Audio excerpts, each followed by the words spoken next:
So today I want to talk to you about Marvel Unlimited. It's this subscription service that Marvel provides for your smartphone or tablets and all those kinds of devices. So I have it here on my iPad. I have it on my iPhone as well and all that stuff. Um, and what you have in here is a very good selection of. They have what I recently read here. You can go down to see what was added this week. You can go further down to see what was popular this week. And then you have on your top here, you have some curated content. You basically have like 5 or 6 things depending on what week it is. Then you can go to the Discover tab. And you can see the previous creations, so you can see like events that has happened in the past, and you can see character close-ups, you can see author or creator spotlights and those kinds of things. So they have built a really good ecosystem around how you get into their content. Whenever you tap on something, you get the content when you get the traits within that content, and when you click on it, this is something I'm gonna address in a moment. I was not expecting this to be so problematic right now, but basically the apps have a loading problem, and it's a serious loading problem that I have experienced on an Android phone, an iPhone, and an iPad. And I have experienced it on several internet connections as well. But when you click on an issue, you get these options to read now. You can mark as read, you can add it to your library, and you can read it offline. And that last button, read offline, is very important, because sometimes you get stuck in these comic books that you can open it and it'll open on the last page that you were reading. And then when you flip to the next page, it will it will just keep loading that page forever. And I really mean forever. You can wait as long as you want. It's not going to happen. So if you exit the comic book, go back into it, it'll remember that that was the page you were trying to read. It will load that page, and then when you load the next one, that's not going to happen. So you have to get out of the comic book and back into it after each page. And given the speed, given the amount of time that it takes to read one page in a comic book, you can imagine how frustrating this gets. So, if you open up a comic book, and I'm not going to show you too much content here because it's not really mine, but, well, it is my subscription, but I don't have permission to show it. You can double tap on something here, and it will guide you through how to read the book. And this is a very, very bad example because this is an old comic book. But basically it will keep on taking you to the next page. And if you were to imagine that this was on a smartphone, then you could imagine that that the way that it zooms like this really helps you to see the amount of content that makes sense on a smartphone screen. But there's a really great content in here, and there is most of the stuff I've been looking for. I have found it, and it is a really good way with the curated material. It's a really good way to figure out what you like and what you don't like, so you don't go out and buy like complete omnibuses or whatever you're gonna buy full of stuff that you don't like, because there's a really big difference in the type of material that they publish, even for each specific character. So so that's all great, and you get a lot of material in here, but they don't guide you through it very well. The thing is that crossovers are a gigantic thing in comic books. It's like they think it's the best thing since sliced bread. I don't know why, because it's annoying. It's really, really annoying most of the time. And Marvel Unlimited doesn't do anything to alleviate that. I read Old Man Logan in there, obviously.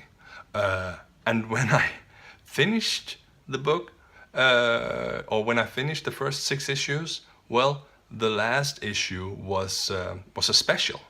So it wasn't part of the series. I had to go out into the system and search for it and find it elsewhere. And since there's a new ongoing series also named Old Man Logan because they're trying to capitalize on how popular that is right now. It was actually kind of difficult to figure out which one was the right ending to the book that I just read most of. I tried to read Spider-Man: The Other event. And this is an event that I didn't know much about. I had one of the single issues, and I wanted to read the rest of the event now that I had Marvel Unlimited. So I searched for it, and it came up with the event, which would always guide me to the next issue. But the thing is that it goes across three different series of Spider-Man. So it goes from one series to the next series and to the next series and then back and forth. And it does that 4 times over. So you have 12 issues in total. And you have to keep track of that yourself. The application is not going to help you. So if you just keep on reading this story, then you will get the first, the fifth, and the ninth issue. No, you won't. Anyway, you do the math. But you won't get the story coherently. And that really sucks. It should be story-based, event-based. Now that you have all the content in here anyway, why not guide people through it in a way that makes sense? Or at least give the option. You know, when you're done with a comic, it comes up with the next comic where you can choose, like I showed you before, to read it now or read it offline, and all these kinds of things.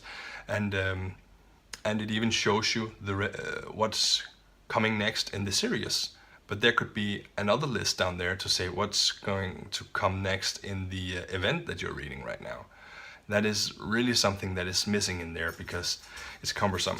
And another thing that I need to mention is when I found this particular event, the other with Spider-Man, in the event there was only 9 issues. It was like 1, 2, 5, 6, 7, 9, 10. Yeah, whatever. Some of the issues were missing. So I figured there is a way to contact Marvel about this.